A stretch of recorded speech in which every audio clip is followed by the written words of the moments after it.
मित्रांनो, वाईट दिवस येतात जेव्हा काहीच करायची इच्छा होत नाही. पूर्ण दिवस तणावात जातो. सगळेच प्रश्न एकाच वेळी समोर येतात. वाटतं का माझ्याबरोबरच असं होतं. मन चिडचिड करतं, राग येतो आणि तो नकळत आपल्या माणसांवर निघतो.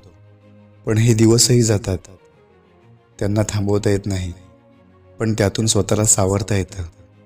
कधी कोणी आपल्यासोबत असतं, कधी कोणी नसतं, पण शेवटी स्वतःलाच आधार द्यावा लागतो. कारण आयुष्य खूप सुंदर आहे, फक्त काही दिवस कठीण असतात. म्हणून लक्षात ठेवा, वाईट दिवस असतात, आयुष्य नाही.